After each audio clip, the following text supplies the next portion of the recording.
Hello hi दोस्त नमस्कार स्वागत छ तपाईँहरूलाई मेरो फुड ब्लगमा होइन नमस्कार भनौँ न के दोस्त आज हाम्रो दाइले नेपालको एकदम महँगो सुकुटी पकाउँदै हुनुहुन्छ।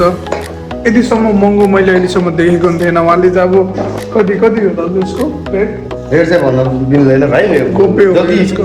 जति यसको व्याख्या गरे पनि मैले खान चाहिँ दिन्न ल। जति यसको व्याख्या गरे पनि मैले खान चाहिँ दिन्न ल। यति मिठो खाना बनाउनुहुन्छ होइन, त्यही भएर म एकदम खुसी छु। तर के को मार्क्स हो तपाईँ हेरेर गेस गर्नुपर्ने।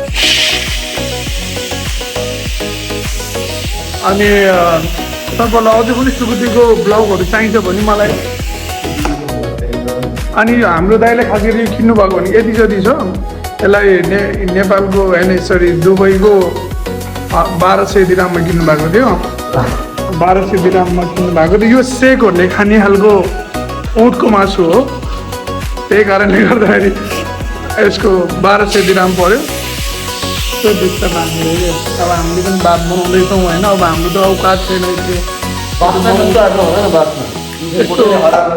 यस्तो महँगो महँगो खाने हाम्रो अब छैन होइन। अब हामी गरिब पऱ्यौँ।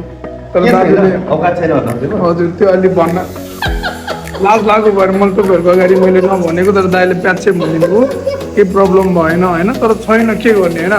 1200 सुकुटी कसले खान सक्छ।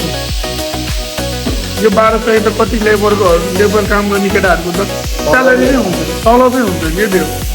तब पनि हाम्रो दाइ खानामा चाहिँ कहिले पनि त्यस्तो गर्नु हुँदैन, मेहनतिलो हुन्छ। यो कुराको लागि चाहिँ म धेरै खुसी पनि मान्छु र गर्व पनि मान्छु।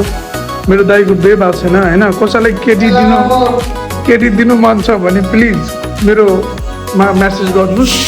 अनि म तपाईँलाई मेरो दाइसँग मिलाउँछु र बिहे गर्नु मन छ भने गर्नु सक्नुहुन्छ।